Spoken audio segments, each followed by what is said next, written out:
With the Suicide Squad finally upon us, here's my look at the previous film's extended edition.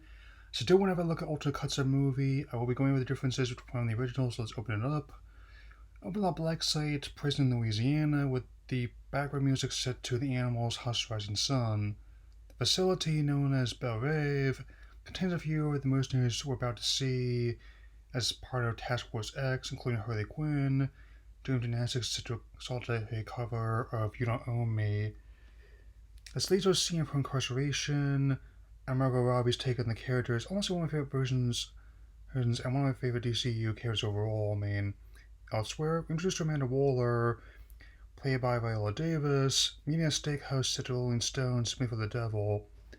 While a bit more slender than her counterpart in the comics or adaptations such as Young Justice, she is no less threatening. In fact, she might even more so, and I'm about to explain why. The film introduces a character we'll be seeing, leading off with Floyd Lawton, better known as Deadshot by Will Smith. He's a hitman with lethal accuracy who was once married, and one of his few redeeming qualities is that he cares for his young daughter. Killing an informant who is working for the mafia, he's seen with his daughter, who's an honor student, and even. She naturally uses leverage for him, a little help from a contact in Gotham. Oh, hi, Batman. And I'll just deal with everything involving Affleck's version of characters as it comes. Next up, we get more info on Harley Quinn, who was once Dr. Harleen Quinzel before she took on Joker as a patient. This story aspect, Mad Love, is my favorite part of the animated series. Pretty so popular has been a fixture of the character ever since, albeit with darker elements. The way the Joker tortured her, manipulated her, his love of her criminal gain, getting introduced to Rick James, Super Freak, culminating in being accomplice to Robin's murder. Also, behind the scenes antics and discount juggalo makeup aside, do not how divisive the portrayal of the Joker is. That said, this cut does add more scenes that help add one constant of my favorite version of character, even if he doesn't quite make the list. Or to kill someone where they stand just because he finds it funny. Case in point. Several people that cross him that lead the movie explanation in the actual cut are killed off in this version, leading to a chase in the middle of a purple Lamborghini set to, well, Purple Lamborghini by Rick Ross and Skrillex on several songs made for this movie. It's actually not that even though I'm not a huge fan of either artist. Batman follows in the Batmobile, and though the Joker escapes, Harley is captured and incarcerated. Also, I'm no doctor, but fairly certain it's not good for your lungs to take in that much water at once. Next up is the Aussie digger Harkness, as better known by his nickname Captain Boomerang, played by Jai Courtney. I've argued before he's the kind of guy you get when you need a cheaper Tom Hardy for a movie, Jason Statham isn't available, or both. That said, he's actually pretty decent here, clearly making the best of what he's given in this heist, but then he's set to AC/DC's dirty deeds done too cheap before he's caught. Oh, hi, Flash.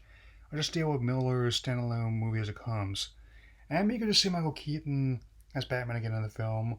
Whose blood is that on his suit's sigil, for starters? Next on the list is El Diablo, played Jay Hernandez. This is followed by Waylon Jones, better known as Killer Croc, and the soundtrack transitions to CCO's Fortunate Son. At the very least, despite having seen actors heavy duty in G.I. Joe, this is a weird movie. The makeup was also quite impressive, even winning awards for it. Never thought I could use the word Suicide Squad and award-winning film in the same context, yet here we are. Last in the sequence is June Moon by Cara Delevingne. She is an alternate actress. Cara is also cursed with an artifact containing the Enchantress, and that transformation is actually pretty neat.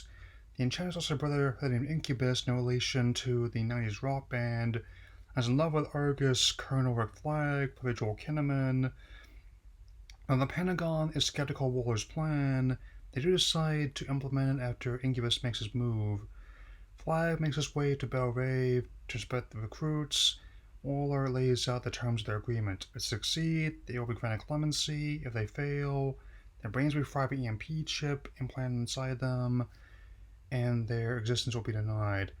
El Diablo is reluctant, though Deadshot is indeed a marksman he's been hyped as.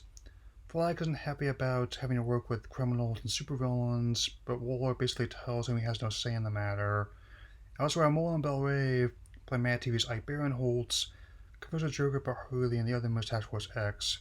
Joker, of course, wants his love back. I do really like this visual of Joker made all his weapons. The Joker kills them all, and the Enchantress is unleashed in Midway City, attacking alongside Incubus. After the attack on the subway, Task Force X is assembled to Black Sabbath's Paranoid, fitting choice and a fantastic song. This also has more of the blood and profanities are trimmed out of the theatrical cut, and the Task Force being wheeled out is intercut with the robbery at Bound Chris Labs of City of Wayne Enterprises. Figures, who else would it be? Joker is one behind the robbery, which takes place same time the Enchantress and Incubus are attacking, complete with the Beacon of Light.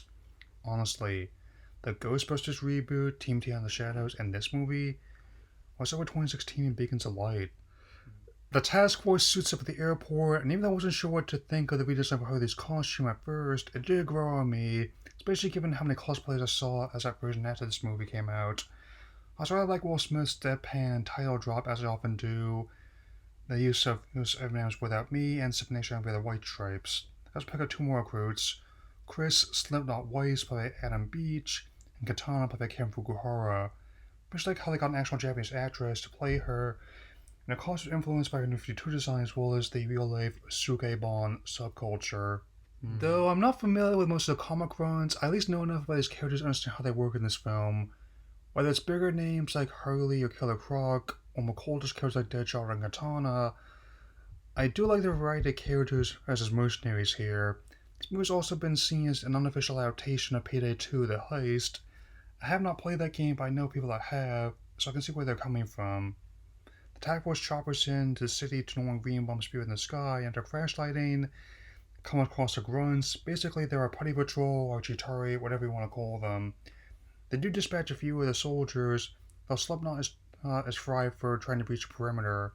Not only is Beach now on the list of DC and Marvel alumni, he's also been killed off in both this and the New Mutants. As they make their way to the subway station, Harley casually smashes a storefront window to steal some jewelry, yay for the trailer shot, and even though it's been a bit since I watched this cut, at the time I called the theatrical cut a darkly comic fever dream, which is a descriptor that holds true even more here.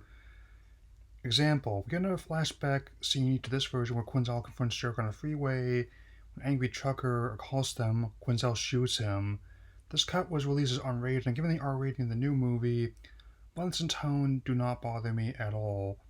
As Harley rides the elevator up a hotel near their objective, the other members of the team follow. Well, it's not quite the Raid movies, but it's also not quite Snake Eyes either. So there's that. More of the grunts burst through the roof, still looking like putties of Chitauri with the back of eczema. Another gunfight ensues. All the shenanigans behind the scenes only has seen worse action scenes, though most things like that are an improvement, just coming out for viewing the rise of Cobra. El Diablo finishes off the last of the grunts in the scene. We also get the scene of Harleen diving the same chemical plant that made the Joker, which has been a recurring element of his backstory. As the man himself once said, going to her past, prefer to be multiple choice. Also, the song they hear when they're both in the vat on the OST's explicit version. Of course, Waller has an ulterior motive behind the task force. When her staff objects to the plan, she kills them on a second thought. It's official, this version of the character has gone off the deep end. It also turns out the Joker has stolen one of their helicopters. The active is Harley's charge. Waller orders the chopper taken out, and even though I haven't seen Fury yet, the next newest film is actually quite solid. Waller's chopper is shot down, and she's captured by more of the post-shield covered grunts. After that, it's a brief respite in a penthouse tavern before the team has completed their objective. The lot opens up about his role and what's happened, and El Diablo reveals why he's been reluctant to use his powers. He's been imprisoned ever since he killed his lover and her child in a domestic dispute. Not the most subtle hint I've seen, but I'll take it anyway as a way of saying this is going to be important later. The task force reaches their objective and they confront Enchantress and Incubus. Turning against the villain like others, though Kara is giving me flashbacks to the wacky label, even inflatable arm-flinging tube man with her movements. Also, Deadshot's "Lady, you are evil" comment is only the second most trivially obvious quip I've heard in DC adaptation. That first is still that bumper I used to see all the time Cartoon Network from Lex Luthor. Scarecrow, you're made of straw. As the task force Hers is shown with most desired by Enchantress. El Diablo stakes himself against Incubus, which makes sense despite or because of the weirdness. You want to fight at the risk of one's life, sending one has nothing left to live for. El Diablo shapeshifts into his final form, sacrificing himself to take out Incubus. Now the only thing left is to stop Enchantress, much be done by destroying the heart. The combined strength of the task force, they reject her offers. Harley cuts out the heart and Deadshot shoots it. Even though Waller has been rescued, she goes back on her word, which Task Force S calls her out on. She does agree to commute 10 years off each member's sentence, grant Floyd visitation to his daughter, and Harley an espresso maker. We see each member's new setup at Belle Rave, set to Queen's Bohemian Rhapsody. I wonder how much of the budget was spent on the music rights. The Joker breaks Harley out of her cell, and we roll credits set to Heathens by 21 Pilots. An admittedly catchy song made specifically for this film. We also get a scene with Bruce Wayne meeting Waller about the other metahumans, connecting this to Justice League. Much as I did with that film, I will say this about a potential director's cut. If they released one, I would definitely watch it, review it, and purchase a copy of it. They found enough footage to make at least 7 different cuts of the movie. I submit assembling it will definitely be an interesting challenge. Weighing the theatrical cuts, this version, and a new movie coming out, this all presents a very interesting case study of much evolution, not just for these characters, but for the DCEU as a whole. And factoring all the behind-the-scenes drama, and executive fingerprints all over this film, I do find it kind of fascinating in a way.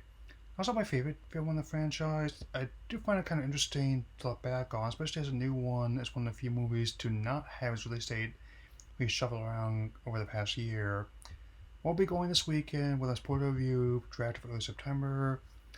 That will be all for now, so take care everyone.